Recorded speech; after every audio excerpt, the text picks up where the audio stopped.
We hope that Prime Minister Modi will be able to come to the Netherlands before summer to sign this agreement.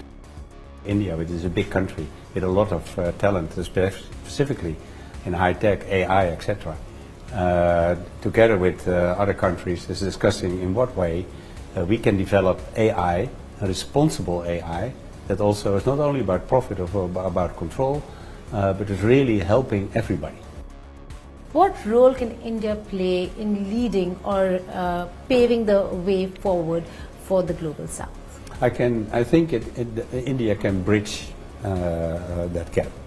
And it was also part of the AI summit today. I mean, everybody spoke about the global south, and I think that's also why it's important that a lot of European leaders were here today as well, because in that way we could also already begin to bridge the gap between north and south. One of the famous sayings that goes around in Europe is that we are not at war but not at peace either. And that's because of the threat of Russia and the aggression war against Ukraine. The AI Impact Summit being held in New Delhi has brought down many world leaders. They've come together over here to discuss the changed and changing world order in a day and age where artificial intelligence has become not just a game changer, but I'd say is part and parcel. To discuss this and more, I'm being joined by the Prime Minister of the Netherlands, Premier Dick Schoof. Thank you so much for joining me here on the network. Let's begin with the AI Summit.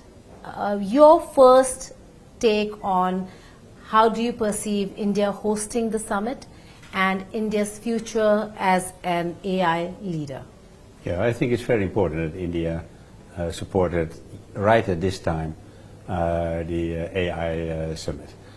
Because we have seen the announcements of AI strategy by China and by the US last summer, very competitive, both of them.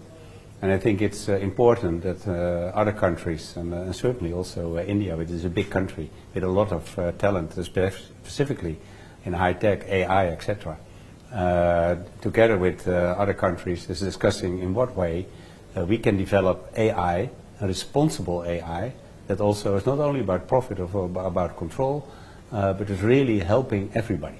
Right. I saw you had a quiet conversation with the Premier, with the Indian Prime Minister. What was it about? What was the focus of the conversation? How are you looking at India being a player in this global game? Well, we of course addressed a number of topics, but certainly also the relationship between Netherlands and India, and also Europe and India. Probably you know that Europe signed a trade agreement with India, and the Netherlands is now in the midst of a process of finalizing our own agreement with India on different sectors, for example semicon, but also water management, agriculture, defense. And we hope that Prime Minister Modi will be able to come to the Netherlands before summer to sign this agreement, because it will really give a new input and extra stimulus for the excellent relationships that we already have. And the Netherlands is, I think, the fourth investor in the world in India, which is, I think, is important as well. Prime Minister, sir, in terms of the defense cooperation that you're saying that you'd look at and you'd like to see enhancement of, what are the areas, the sectors that you're really looking at developing more engagement and cooperation in? Well, specifically the work of defense industry, and that they can work very closely together in different areas. Of course, naval is important for the Netherlands, has always been. But probably also other issues, and also in relation to AI and tech, which is more and more of importance in the world of defense. Do you see the actualization and implementation of the EU FTA sooner than later? Well, EU FTA? Yeah, well, I think sooner than later, actually, because it's very important. Europe made a clear decision that we want to be less dependent from one country or one continent. So we have different trade agreements. The Commission finalized Mercosur with Latin America, now finalized the trade agreement with India, which is very important. And I think it's the trade agreement with India is less complicated than the one with Latin America, because it's not about agriculture, beef, etc. It is always difficult in Europe. So I think it will be implemented very, very quickly. And everybody is also very putting pressure on it. I noticed that also in the regular meetings we have with European leaders. I see you spoke of dependence. So the kind of conversations European leaders are having with countries like China, India, we've heard Chancellor Merz is going to enhance cooperation with China, so on and so forth. Is it because of the weaponization of tariffs that you're seeing? Is it because of the policies that are very hardened by the Trump administration, by President Trump? The reason why you're looking at not depending on one country, but diversifying? Well, it's the whole geopolitical shift we see in the world. I mean, Europe still faces the threat of Russia. We still see the aggression war against Ukraine, which is of big importance for safety and security in Europe. We see China as a new actor in the game for already 1 or 2 decades. And we had a bipolar order, and now we have a multipolar order. And in that order, you also need to rearrange your relationship with different countries and blocs around the world. And Europe wants to step up itself to reunite, specifically on economy, and also in relation to defense, but in defense very close in NATO, because we don't want to lose our very important transatlantic relationships. But meanwhile, we try to find all kinds of solutions with different countries, including China, including the US, including India. Right. How vulnerable is Europe at this juncture? We know that the changed world order again, you fought a very tough war standing with Ukraine, but today it does seem like the negotiations that are underway, and Europe has to realign itself in terms of the negotiations that are underway. So how vulnerable do you think Europe is today? Well, one of the famous sayings that goes around in Europe is that we are not at war, but not at peace either. And that's because of the threat of Russia and the aggression war against Ukraine. We step up our defense. We gave, also the Netherlands specifically, massive support to Ukraine. We want a strong Ukraine army. At the same time, we want to put pressure on Russia as much as possible so that peace is being established in Ukraine. But at the same time, we have to build up our defense because the threat of Russia is not going away. What are the hopes of the US-mediated talks between Russia and Ukraine? Well, it's important that the US puts pressure on Russia. I think it's even more important than we do it as Europe. And there has been talks again this week. But they are talking a lot. I mean, they're all talking with Iran. They are today in Washington is also the Board of Peace around Gaza, Israel. So there's a lot going on in the world, and America has a stake in all of it. But I really sincerely hope that the pressure on Russia leads to justified peace for Ukraine. And meanwhile, Europe is playing its role, is involved, is putting pressure on all parties, except Ukraine. We are helping Ukraine, and we are also willing. We have this coalition of the willing, where the Netherlands is also part of, but most European countries are willing to step up also militarily after a peace in Ukraine.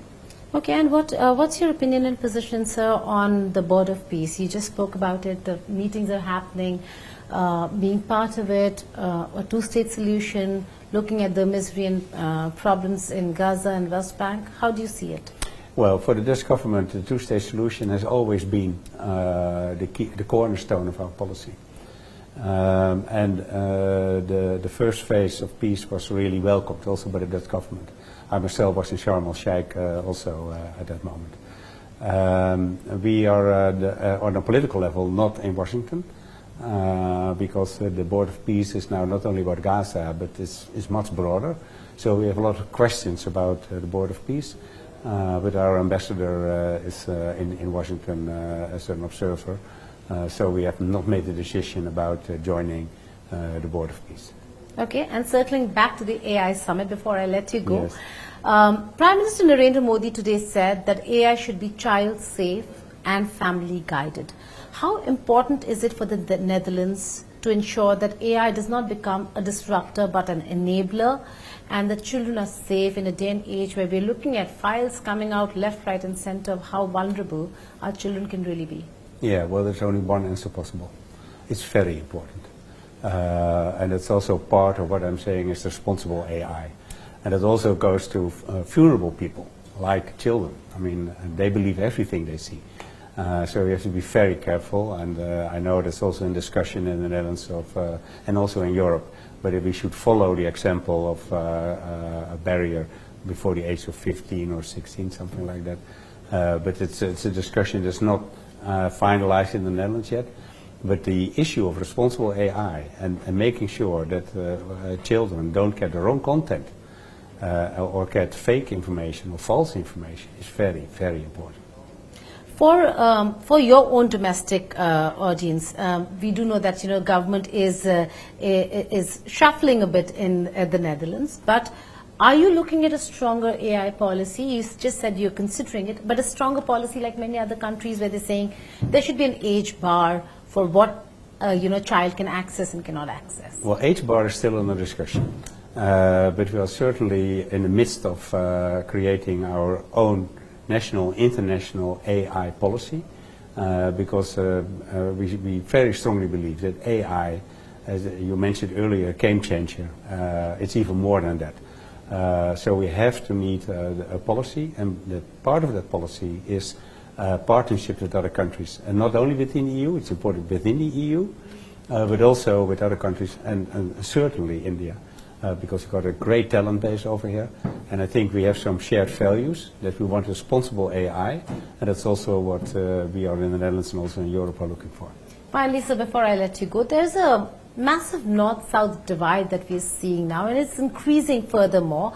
In a scenario such as this, what role, you're on Indian soil, so I ask you this, what role can India play in leading or paving the way forward for the global south? I think India can bridge that gap, and it was also part of the AI summit today. I mean, everybody spoke about the global south, and I think that's also why it's important that a lot of European leaders were here today as well, because in that way we could also already begin to bridge the gap between north and south. On that note, thank you so much for speaking with the Network. Indeed a pleasure. That's the Prime Minister of the Netherlands speaking exclusively with India Today Global. Thank you. Thank you. Thank you so much.